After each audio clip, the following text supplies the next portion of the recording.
قاری محمد طیب قاسمی کے YouTube channel کو سبسکرائب کیجیے اور امن کے پیغام کو پھیلانے میں ہماری مدد کیجیے، اور نیچے دیے گئے ہوئے بیل آئیکن کو کلک کریں تاکہ ہر آنے والی نئی ویڈیو آپ کو براہ راست مل سکے۔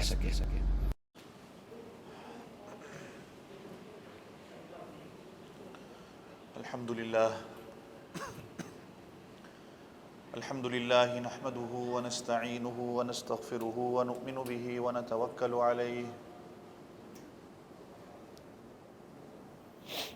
ونعوذ بالله من شرور أنفسنا ومن سيئات أعمالنا، من يهده الله فلا مضل له ومن يضلله فلا هادي له، وأشهد أن لا إله إلا الله وحده لا شريك له، وأشهد أن سيدنا ومولانا محمدا عبده ورسوله صلى الله عليه وعلى آله وأصحابه وبارك وسلم تسليما كثيرا كثيرا. أما بعد فأعوذ بالله من الشيطان الرجيم. بسم الله الرحمن الرحيم. إن تنصروا الله ينصركم ويثبت أقدامكم.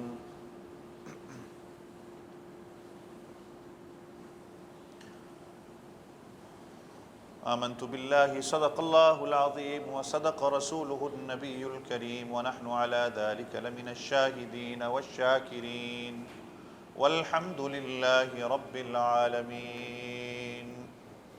ایک مرتبہ سارے ساتھی ذوق اور شوق کے ساتھ درود شریف پڑھ لیں.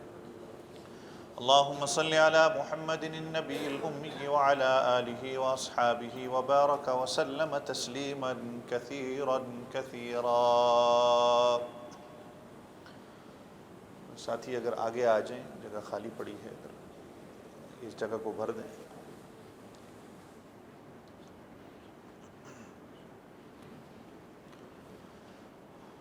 تمام تعریفیں اللہ رب العزت کے لیے جو میرا آپ سب کا کل جہاں کا پالنے والا ہے. بے شمار بے حساب لا تعداد درود السلام امام الانبیاء فخر موجودات سید الکونین حضرت محمد الرسول اللہ سب کہتے ہیں صلی اللہ علیہ وسلم کی ذات اقدس پر، آپ کے گھر والوں پر، آپ کی اولادوں پر اور آپ کے تمام صحابہ پر.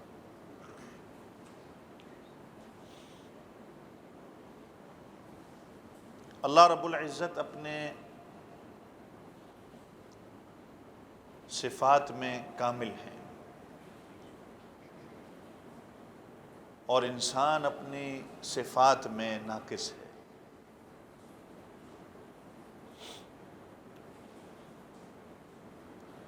اللہ رب العزت نے جو ہمیں یہ جسم اور یہ جو اعضاء دیے ہیں تمام، یہ سب ایک دوسرے کی ضدیں ہیں. شاید آپ کو پہلے بھی یاد ہوگا، میں نے ایک دفعہ یہ بات کی تھی. تمام جسم کے اعضاء جو ہیں وہ ایک دوسرے کے اپوزٹ ہیں. مثال کے طور پر آنکھ دیکھنے کا کام اگر کرتی ہے،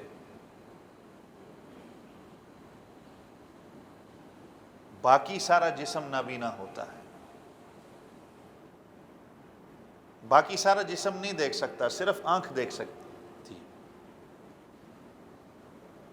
اور آپ ایک وقت پہ ایک جگہ ہی دیکھ سکتے ہیں. آگے دیکھ سکتے ہیں یا پیچھے دیکھ سکتے ہیں، دائیں بائیں یا اوپر نیچے. ایک وقت میں آپ تمام جگہوں پہ نہیں دیکھ سکتے کیونکہ ہم ناقص ہیں.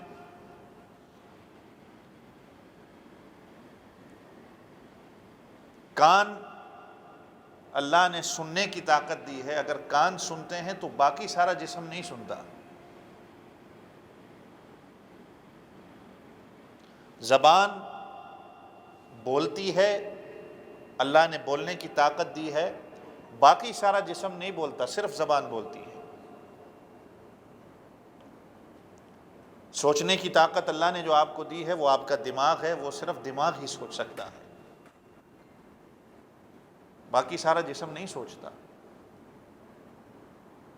یہ تمام اعضاء ایک دوسرے کی ضد ہیں، لیکن ان تمام کو جو جسم واحد بناتا ہے، ان تمام کو جو اکٹھا کرتا ہے، وہ میری اور آپ کی روح ہے۔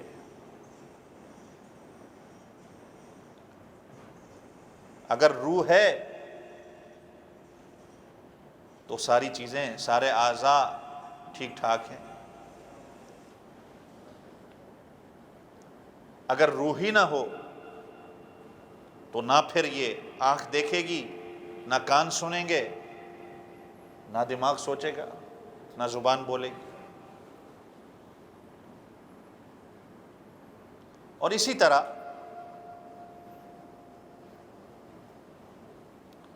اگر بندے کے سر میں تکلیف ہو تو انسان کے پاؤں یہ نہیں کہیں گے کہ یہ تو سر کا پرابلم ہے،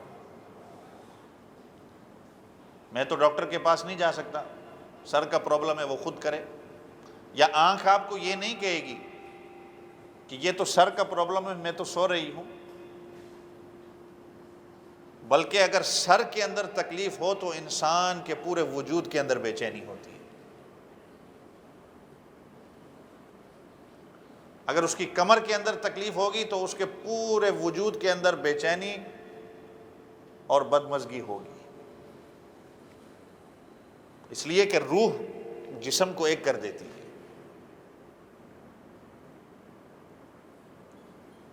اور ایک حدیث میں حضور پاک صلی اللہ علیہ وسلم نے بھی فرمایا ہے کہ بات سے بات چل گئی،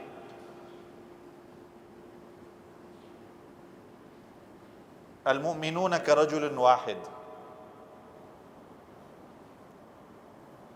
مومن جو ہیں تمام کے تمام وہ ایک جسم کی مانند ہیں۔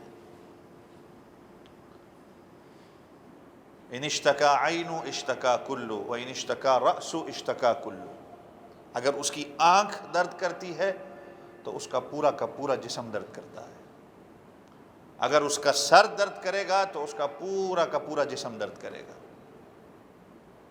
یہ حضور پاک صلی اللہ علیہ وسلم بتا رہے ہیں کہ مومن آپس میں بھائی بھائی ہیں، کہ اگر ایک مومن کو تکلیف ہوگی تو دنیا کے تمام مسلمانوں کو تکلیف ہوگی۔ یعنی اگر آنکھ میں درد ہوا تو پورے جسم کو درد ہوگا، سر میں درد ہوا تو پورا جسم بے چین، سکون میں نہیں ہوگا۔ مسلمان کو کہیں بھی کوئی تکلیف ہوتی ہے، مومن سارے کے سارے ایک جسم کی مانند ہیں۔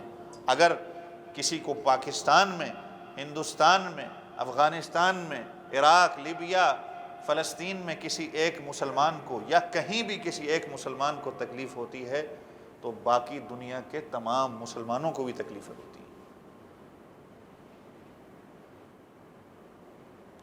تو روح جو ہے یہ جسم کو ایک کر دیتی ہے۔ اگر روح ہی نکل جائے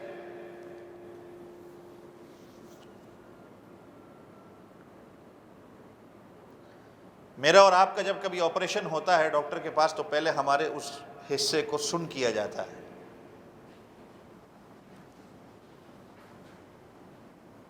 ٹانگ کا آپریشن ہے تو ٹانگ کو پہلے سن کیا جاتا ہے،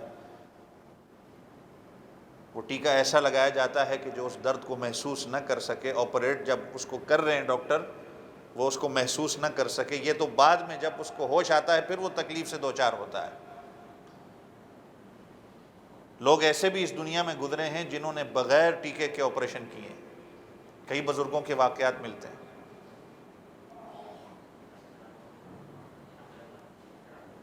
کہ جن کو اللہ کے ذکر کرنے میں اتنا مزہ آتا کہ وہ دنیا کی باقی چیزوں کو بھول جاتے ہیں۔ حضرت علی رضی اللہ عنہ کی مثال ہے کہ حضرت علی رضی اللہ عنہ کو جنگ میں ایک تیر لگتا ہے اور وہ پاؤں پہ جا کے لگتا ہے، اور حضرت علی رضی اللہ عنہ کو وہ تیر نکالنے کے لیے وہ تکلیف ہوتی ہے کہ تکلیف برداشت سے باہر ہوتی ہے، تو حضرت علی رضی اللہ عنہ صحابہ سے کہتے ہیں کہ ٹھہرو، پھر ایسا کرو مجھے نماز پڑھنے دو، جب میں نماز پڑھ لوں، جب میں نماز شروع کر لوں تو نماز کے اندر سے اس تیر کو نکال لیں۔ اب جب حضرت علی رضی اللہ عنہ نماز شروع کرتے ہیں، اب صحابہ کی نماز، اب میں کیا آپ کے سامنے بیان کروں، صحابہ کی نماز تو کیا نماز تھی کہ انہوں نے نمازوں کو تو نہیں چھوڑا، دنیا کے کیسے بھی حالات ان پر آئے، نماز کو نہیں چھوڑا۔ اب جب وہ نماز شروع کرتے ہیں تو صحابہ ان کے پاؤں سے تیر کو نکالتے ہیں۔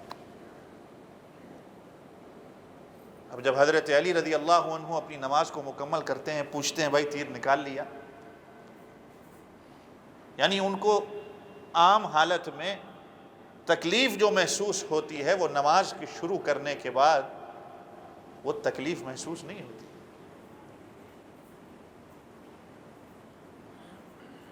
تو ایسے بھی لوگ گزرے ہیں کہ جن کو آپریٹ کرتے وقت انہوں نے کہا کہ ہمیں زہر کا ٹیکہ نہ لگایا جائے، کہیں ایسا نہ ہو اس ٹیکے کو لگاتے وقت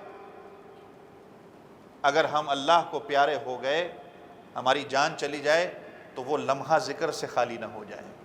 ہم اللہ کا ذکر شروع کرتے ہیں، تم نے ہماری ٹانگ کاٹنی ہے یا ہمارا بازو کاٹنا ہے تم کر لو۔ اور دنیا میں لوگوں نے دیکھا ہے ایسے لوگ۔ تو خیر بات میں کر رہا تھا روح کی، تو اگر روح ہی ختم ہو جائے تو پھر آپ انسان کے بازو کو کاٹ لیں، اس کے سر کو کاٹ لیں، اس کی ٹانگ کو کاٹ لیں، اس کو تو تکلیف محسوس ہی نہیں ہوگی جب روح ہی نہیں ہے اندر۔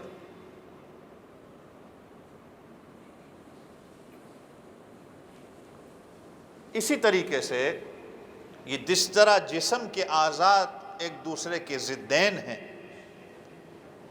ہمارا گھر جو ہے میرا اور آپ کا، ہمارے گھر کے اندر بھی جو اللہ نے ہمیں حیثیت دی ہے وہ ایک دوسرے کی ضدیں ہیں۔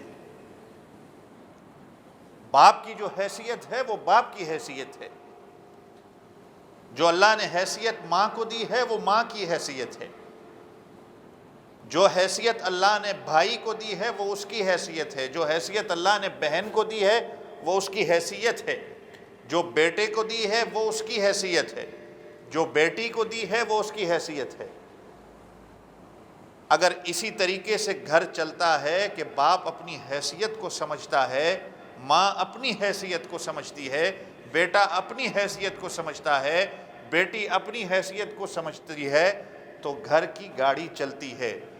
مسئلہ تب آتا ہے جب بیٹا باپ کی جگہ کو لیتا ہے، بیٹا جب اپنے آپ کو باپ کی جگہ پر رکھتا ہے، بیٹی جب اپنے آپ کو ماں کی جگہ پر رکھتی ہے، بہن جب اپنے آپ کو بھائی کی جگہ پہ رکھتی ہے، اور بھائی اگر اپنے آپ کو بہن کی جگہ پہ رکھے تو پھر گھر کی گاڑی نہیں چل سکتی۔ جس طرح جسم کے اعضاء ایک دوسرے کے ضد ہیں کہ آنکھ دیکھتی ہے باقی سارا جسم نہیں دیکھتا، کان سنتے ہیں باقی سارا جسم نہیں سنتا، اسی طرح اللہ نے یہ حیثیت دی ہے۔ اور یہ حیثیت جس طرح ہمارے یہ روح جو ایک جسم بنا دیتی ہے، اسی طرح گھر کے تمام افراد کی حیثیت کو جو ایک روح بناتی ہے وہ دین ہے، وہ اسلام ہے۔ جس طرح روح نکل گئی، اب اس کے جسم کو کاٹو، جو مرضی کرو، اب اس کو تکلیف نہیں ہوگی۔ جب اس گھر کے اندر سے اسلام اور دین نکل جاتا ہے تو پھر اس گھر کے اندر بھی خیر و برکت کبھی نہیں ہوگی، پھر وہ جانور کی زندگی گزاریں گے۔ جب اندر سے اسلام ہی نکل جائے، جب اندر سے دین نکل جائے گا، جیسے روح نکلتی ہے، تو پھر وہ گھر گھر نہیں رہتا۔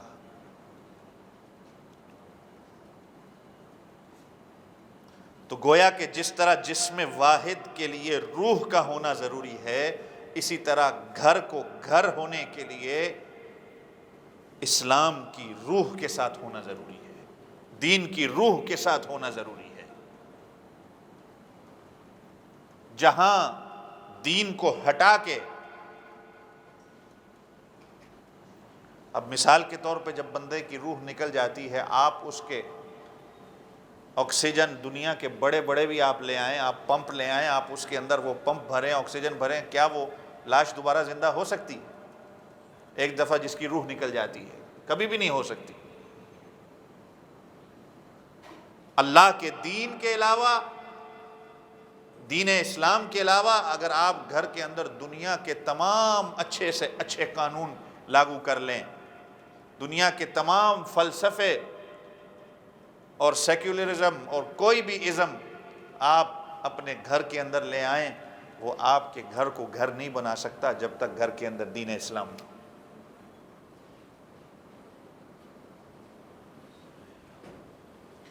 اور یہی حضور پاک صلی اللہ علیہ وسلم کو اللہ نے جو دین دیا، هو الذی ارسل رسولہ بالہدی ودین الحق لیظہرہ علی الدین کلہ۔ اللہ کہتے ہیں کہ ہم نے نبی کو بھیجا ہدایت کے ساتھ اور دین حق کے ساتھ کہ یہ وہ دین ہے جو تمام ادیان پر غالب آ جائے۔ اس کو تو لایا ہی اس لیے گیا ہے کہ تمام ادیان کے اوپر یہ غالب آئے،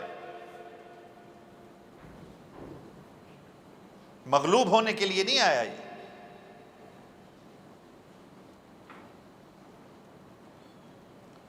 اور حضور پاک صلی اللہ علیہ وسلم جو قرآن لے کے آتے ہیں کہ قرآن جس طرح مقناطیس لوہے کو اپنی طرف کھینچتا ہے، اسی طرح اللہ والوں کو جس کے دل میں اللہ کی محبت اور اللہ کا خوف ہو، یہ قرآن اسی طریقے سے اپنی طرف کھینچتا ہے اور اللہ کی رحمت کی طرف کھینچتا ہے۔ یہ قرآن جس کا دیکھنا بھی عبادت، جس کا چھونا بھی عبادت، جس کو پڑھنا بھی عبادت، جس کو سننا بھی عبادت، جس کو لوگوں کو سمجھانا بھی عبادت۔ وَإِذَا قُرِئَ الْقُرْآنُ فَاسْتَمِعُوا لَهُ وَأَنصِتُوا لَعَلَّكُمْ تُرْحَمُونَ۔ جب قرآن پڑھا جائے تو اس کو خاموشی سے سنو تاکہ تمہارے اوپر اللہ کی رحمت نازل ہو جائے۔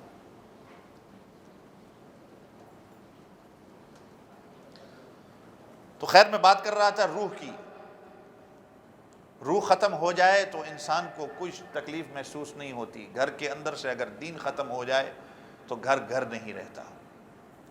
اور یہ وہ دین ہے کہ جو تمام ادیان پر غالب آنے والا دین ہے۔ والذی ارسل رسولہ بالہدی ودین الحق لیظہرہ علی الدین کلہ۔ اور میں نے آپ حضرات کے سامنے کئی جمعہ پہلے بھی یہ بیان کیا تھا کہ حضور اقدس صلی اللہ علیہ وسلم نے فرمایا کہ قیامت سے پہلے کوئی جگہ ایسی نہیں ہوگی۔ حضرت فاطمہ رضی اللہ عنہا سے حضور پاک صلی اللہ علیہ وسلم نے فرمایا قیامت سے پہلے کوئی کچا یا پکا گھر ایسا نہیں ہوگا جہاں پر تیرے ابا کا دین نہ پہنچے، چاہے وہ عزت کے ساتھ جائے یا کوئی اس کو ذلیل و رسوا کرنے کی کوشش کرے۔ جس نے اس دین کو عزت دی اللہ اس کو بلند و بالا کرے گا، اور جس نے اس دین کے ساتھ رسوائی کی، ذلیل کرنے کی کوشش کرے گا، وہ دنیا اور آخرت میں خود تباہ و برباد ہوگا۔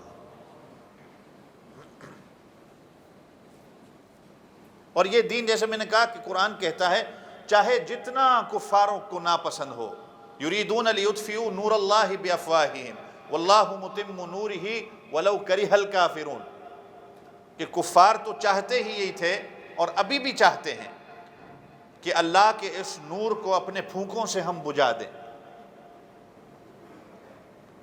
لیکن اللہ اس دین کے نور کو ان کی پھونکوں سے بجھانے نہیں دیں گے۔ وَلَوْ كَرِهَ الْكَافِرُونَ، اگرچہ کافروں کو برا لگے، کیونکہ اس دین نے تو غالب آ کر ہی رہنا ہے۔ حق آتا ہی ہمیشہ غالب ہونے کے لیے، باطل آتا ہے ہمیشہ مٹنے کے لیے، اور اس کی مثالیں آپ کئی دنوں سے آج کل دیکھ رہے ہوں گے۔ جیسے میں نے کئی جمعہ پہلے آپ حضرات کے سامنے یہ باتیں بیان کی تھیں کہ احادیث میں حضور پاک صلی اللہ علیہ وسلم نے کیا فرمایا، قیامت سے جو پہلے کہ جو واقعات، جو نشانیاں حضور پاک صلی اللہ علیہ وسلم نے ہمیں بتائیں، یہ آہستہ آہستہ یہ دور اس طرف جا رہا ہے، اور بے شک کفار کو برا لگے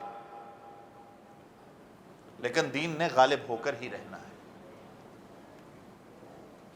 لیکن شرط یہ ہے کہ مسلمان پہلے اپنے آپ کو اندر سے مسلمان بنائے۔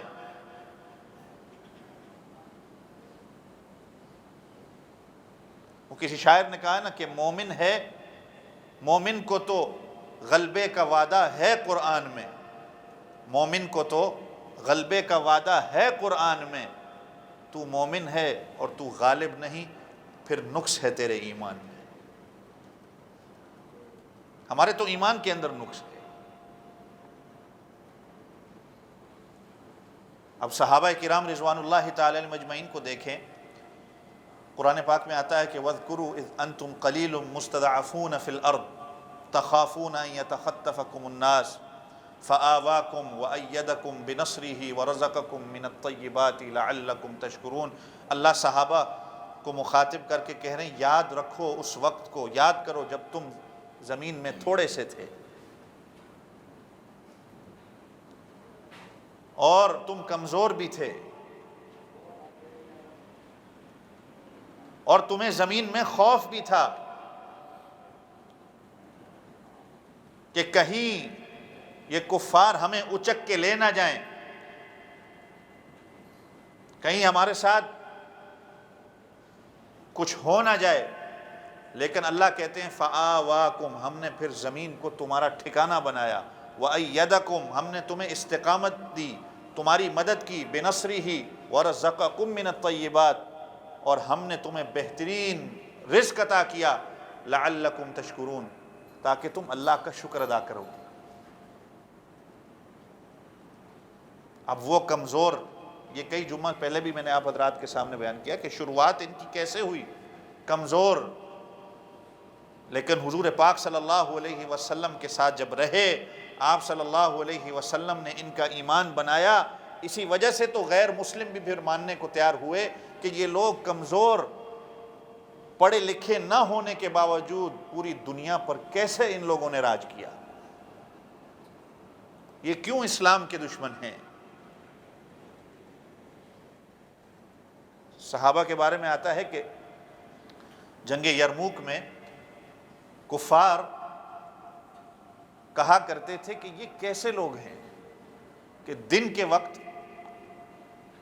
بہادری کے جوہر دکھاتے ہیں، جہاں جاتے ہیں کامیابی ان کے قدم چومتی ہے، لیکن رات کے وقت ان کو جب ہم دیکھتے ہیں تو رات کے وقت بالکل جس طرح راہب نہیں ہوتے، یہ تو سجدوں میں اور نمازوں میں کھڑے ہو جاتے ہیں۔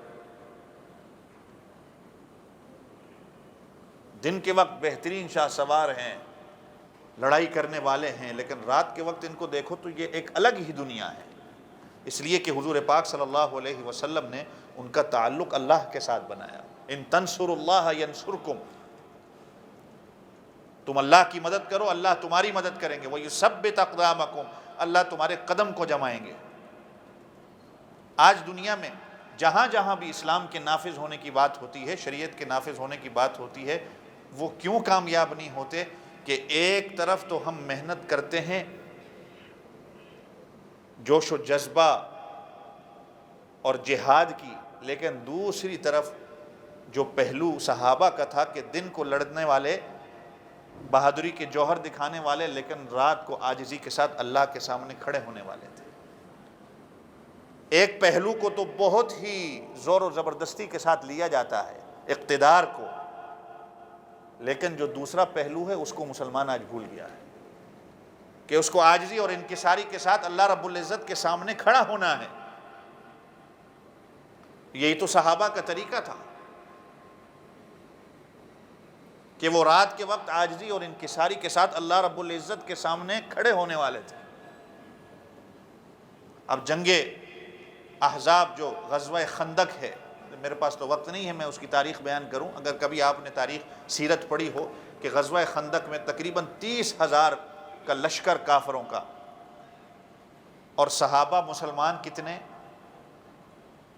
صحابہ حضور پاک صلی اللہ علیہ وسلم تقریباً 3,000 پلس 30,000،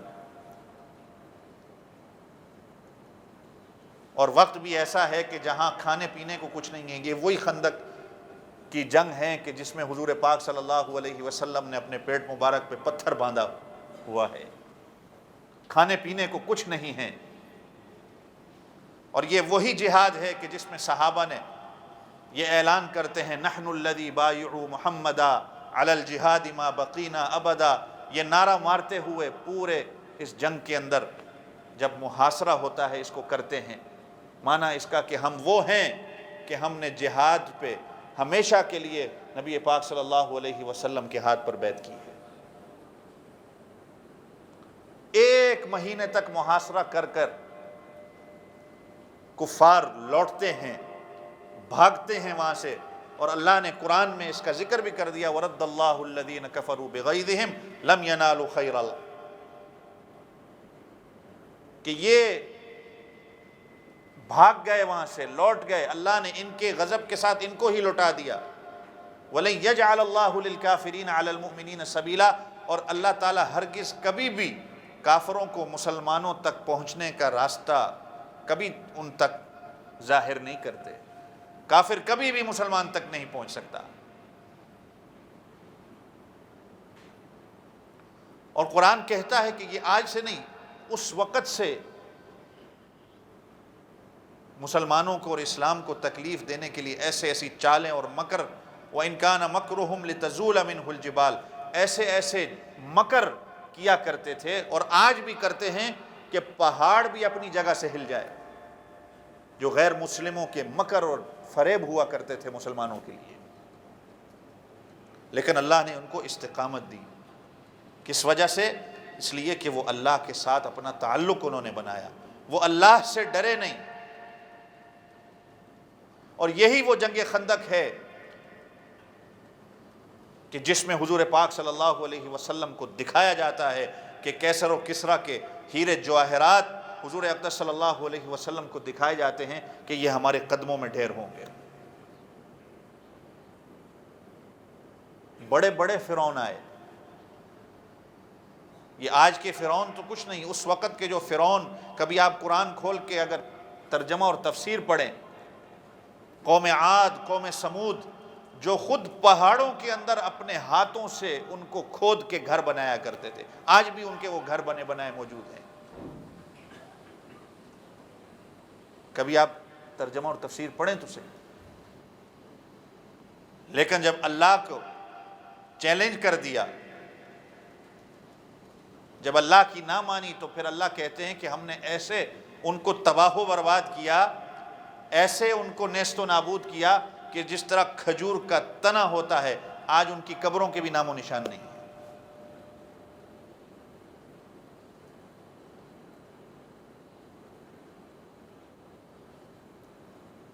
ایسی ہوا اور ایسا اللہ کا عذاب ان پر مسلط ہوا کہ آج دنیا کو پتہ ہی نہیں ہے وہ کہاں ہے۔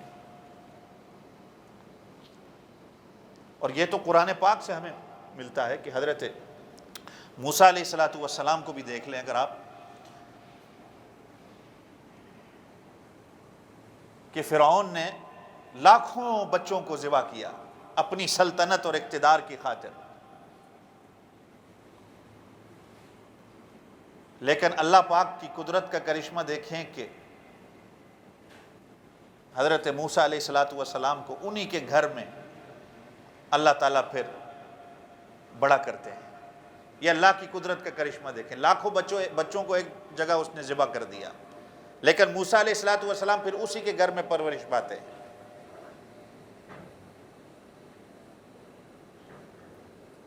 اور پھر جب حضرت موسیٰ علیہ السلام کو اللہ جب نبوت سے عطا کرتے ہیں اور کہتے ہیں کہ اب جاؤ فرعون کے پاس، تو تفسیر میں آتا ہے کہ حضرت موسیٰ علیہ السلام بھی دل میں سوچتے ہیں کہ میں اور میرے بھائی حضرت ہارون علیہ السلام ہم 2 بندے ہیں صرف، اور اتنے بڑے نظام کے سامنے ہم کیسے جا کے ٹکرائیں گے؟ فرعون ہے، پورا لشکر ہے اس کا، ہم 2 بندے کیا کر سکتے؟ دل میں آتی ہے بات، اور قرآن اس کی گواہی دیتا ہے، قال لا تخافا اننی معکما اسمع و ارى، اللہ کہتے ہیں ڈرو نہیں، میں تمہارے ساتھ ہوں، فرعون کی چال اور چلن کو میں دیکھتا ہوں۔ اس کے دل کا قبضہ بھی تو اللہ کے ہاتھ میں ہی ہے نا۔ آج دنیا کے بڑے بڑے فرعون بھی اگر آ جائے، ان کا دل کا قبضہ بھی اللہ کے ہاتھ میں ہے۔ اللہ کہتے ہیں تم ڈرو نہیں، میں تمہارے ساتھ ہوں۔ اور چنانچہ پھر آپ نے واقعات آپ کو پتہ ہیں کہ پھر آگے اللہ تعالیٰ کیسے سمندر سے ان کے لیے راستہ بناتے ہیں کہ جسی سمندر میں پھر فرعون غرق ہوتا ہے۔ اور صحابہ کی زندگی سے بھی ہمیں یہی ملتا ہے کہ بنو قریظہ کے جو یہودی تھے ان کے ذہن میں بھی یہی تھا کہ ہم ساز و سامان والے، بڑی بڑی قلعے ہمارے پاس ہیں، بڑے بڑے گھر ہمارے پاس ہیں، یہ کیسے فتح کر سکتے ہیں اس کو۔ اور صحابہ کے دل میں بھی یہی تھا کہ ہم کیسے فتح کر سکتے ہیں، لیکن ان کا تعلق، انسان کا جب تعلق اللہ کے ساتھ جڑ جائے تو پھر اللہ اس کے لیے کافی ہو جاتے ہیں۔ تو صحابہ کا تعلق بھی اللہ کے ساتھ تھا، نبی صلی اللہ علیہ وسلم کے ساتھ تھا کہ اللہ نے ان کے دل میں، اور اللہ خود قرآن میں کہتے ہیں لو انفقت ما فی الارض جميعا ما الفت بین قلوبہم، کہ دنیا کی ساری مال و دولت لے کر بھی آپ ان کے دل میں اپنے لیے محبت پیدا نہیں کر سکتے تھے جو صحابہ کے دل میں اللہ نے رسول اللہ صلی اللہ علیہ وسلم کے لیے محبت ڈالی تھی، کہ جس کے لیے کافر بھی کہا کرتے تھے کہ واللہ کہ ہم نے کبھی ایسا نہیں دیکھا کہ کوئی کسی کے لیے اتنی محبت کرنے والا ہو جو صحابہ اپنے نبی سے محبت کرنے والے ہیں، ہم نے دنیا میں کبھی ایسا نظارہ نہیں دیکھا۔ تو قرآن پاک بھی اس کی گواہی دیتا ہے کہ جب بنو قریظہ کے یہودی ہیں، وہ سوچتے ہیں کہ ہمارے پاس تو اتنی جگہ ہیں، ہمارے قلعے ہیں، اور یہ تو کمزور سے لوگ ہیں، یہ کیا ہمارا بگاڑ سکیں گے۔ لیکن اللہ پاک نے جب ان کے دل میں رعب ڈال دیا صحابہ کا، یہ قرآن اس کی گواہی دیتا ہے، 28ویں سپارے میں آتا ہے کہ اللہ نے پھر ان کے دل میں جب صحابہ کا رعب دکھایا کہ آپس میں چیمہ گوئیاں جب یہ کرنے لگے تو بات کرنے لگے کہ یہ صحابہ، یہ مسلمان، یہ جہاں جاتے ہیں کامیابیاں ان کے قدم چومتی ہیں، یہ تو ایسے ہمیں نیست و نابود کرتے ہیں کہ جیسے کچھ ہوا ہی نہ ہو۔ جیسے قرآن میں آتا ہے نا کم من فئۃ قلیلۃ غلبت فئۃ کثیرۃ باذن اللہ، کئی دفعہ ایسا ہوتا ہے کہ چھوٹی جماعت بڑی جماعت پر غالب آ جاتی ہے۔ یہ نظارے آپ دیکھ رہے ہیں ان دنوں میں۔ ہمارے علماء کرام اس آیت کی تفسیر میں کہا کرتے تھے کہ یوں نہ کہو بلکہ یوں کہا کرو اپنی زبان میں کہ کبھی کبھی ایسا ہوتا ہے کہ اللہ تعالیٰ چڑیوں کے ذریعے باز کو مروا دیتے ہیں، چھوٹی چھوٹی چڑیوں سے اللہ تعالیٰ باز کا کام لے لیتے ہیں۔ اللہ قادر مطلق ہے، کرنے پہ آئے تو کون روک سکتا ہے۔ تو وہ یہی دیکھ کے کہ یہ تو کمزور ہیں، اس کے باوجود جہاں جاتے ہیں کامیابیاں ان کی قدم چومتی ہیں، کہیں ایسا نہ ہو کہ ہمارے قلعے بھی فتح ہو جائیں اور ہم بھی نیست و نابود ہو جائیں۔ تو بنو قریظہ کے یہودی مسلمانوں کے رعب سے، صحابہ کے ڈر کی وجہ سے اپنے گھروں کو چھوڑ کے بھاگ گئے، اور اللہ نے یہ پھر ان کو بتایا قرآن کے ذریعے کہ دیکھو ہم نے ان کے دلوں میں تمہارا رعب ڈالا، تمہارے رعب کو دیکھ کے دیکھو وہ کیسے یہاں سے چلے گئے ہیں۔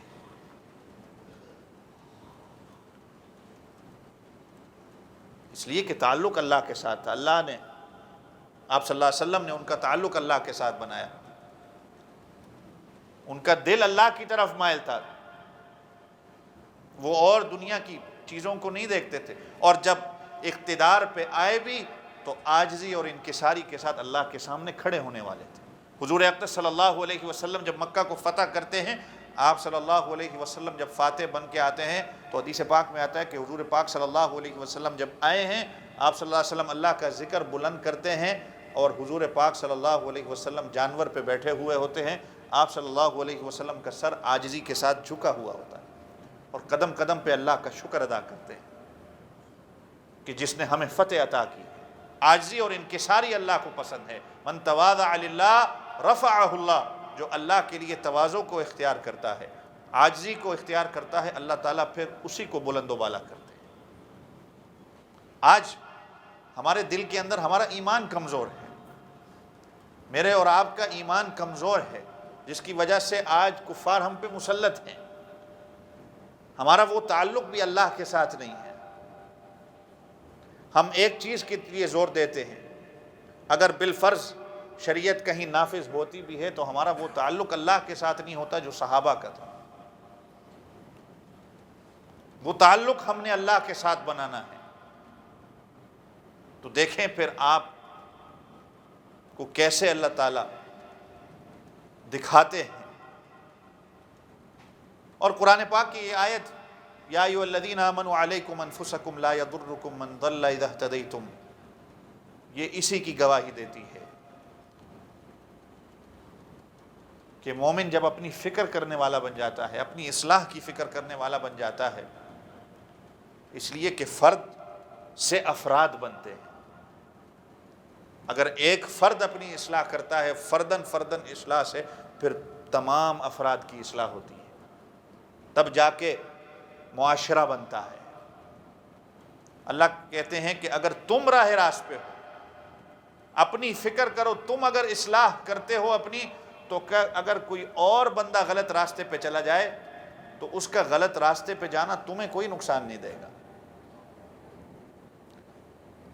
تو صحابہ نے پوچھا اللہ کے رسول اگر ہم اپنی فکر کرنے لگ جائیں تو پھر دعوت اللہ، لوگوں کو دعوت دینا دین کی، اس کا ہمیں سمجھ نہیں آتا۔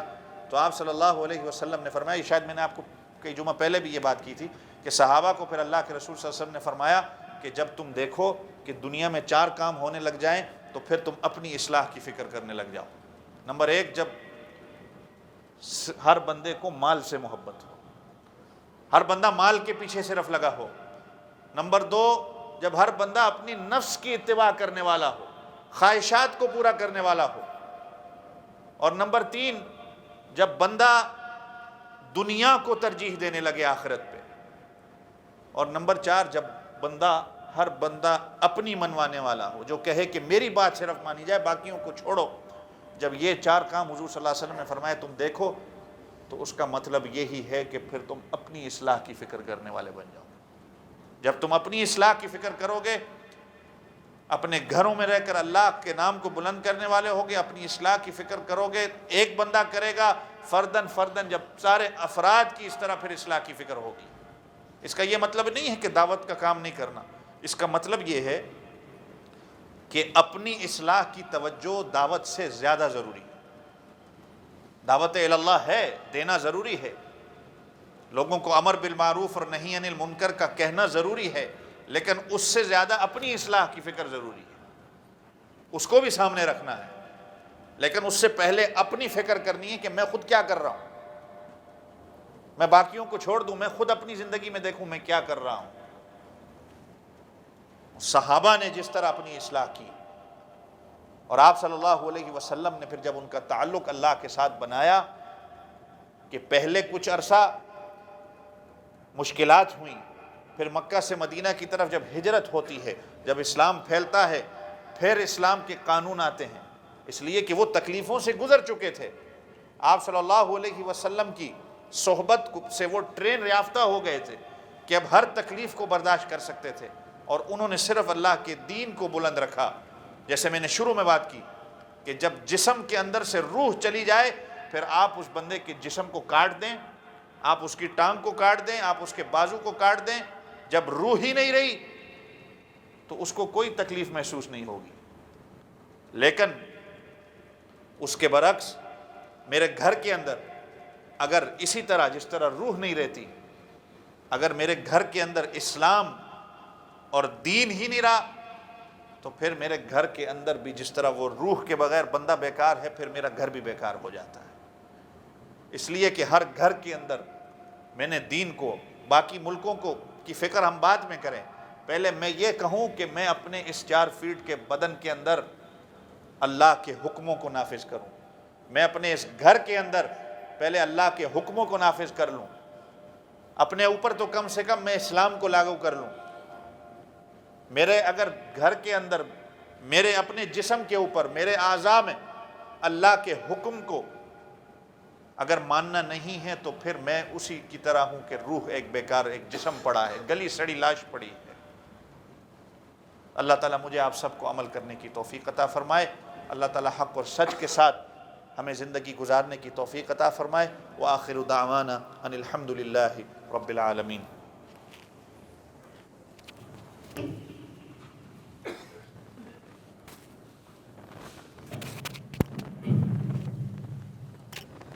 اللہ اکبر اللہ اکبر اللہ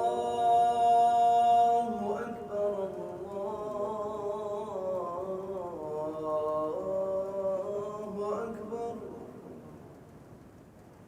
اشہد ان لا